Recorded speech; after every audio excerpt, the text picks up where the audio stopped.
billahi minash shaitani rajim. Bismillahir rahmanir rahim. Alhamdulillahi rabbil alamin wassalatu wassalamu ala sayyidina Muhammad wa ala alihi wa sahbihi wa sallam, amma ba'd. Baada ya kumshukuru Mwenyezi Mungu Subhanahu wa Ta'ala pamoja na kumtakia rehema mtume wetu Muhammad sallallahu alaihi wasallam, ndugu zangu, nawahusia pamoja na kuihusia nafsi yangu, hakika kumcha Mwenyezi Mungu ndio asili ya mwanadamu hapa duniani na kesho akhera.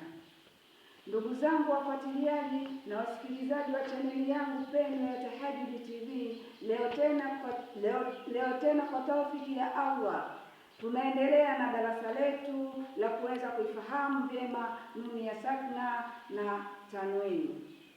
Tanwini ni nini? Tanwini ni nuni yenye sakna, inapatikana mwisho wa tamko kwa kusoma wala si kwa kuandika.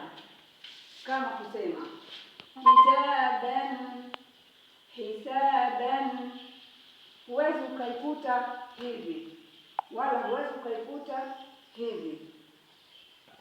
Hii ndio tanwini, inapatikana mwisho wa tamko kwa kusoma wala si kwa kuandika, na alama zetu za tanwini ni hizi hapa: fathaten, kasraten, dhammaten. Swali namba 2. Nuni ya sakna ni nini? Ni nuni yoyote isiyokuwa haina haraka ni fatha, kasra, dhamma, fathateni, kasrateni, dhammateni. Hizi ndizo haraka. Kwa hiyo nuni ya sakna ni nuni yoyote isiyokuwa na hizi haraka. Utaisoma in huwa, in huwa, min. Na mifano mingi utaipatilia ndani ya masafu, utaipata mingi sana. Mpaka hapa ndipo darasa letu linaishia hapa. Tutakuja kujua alifu ina herufi ngapi.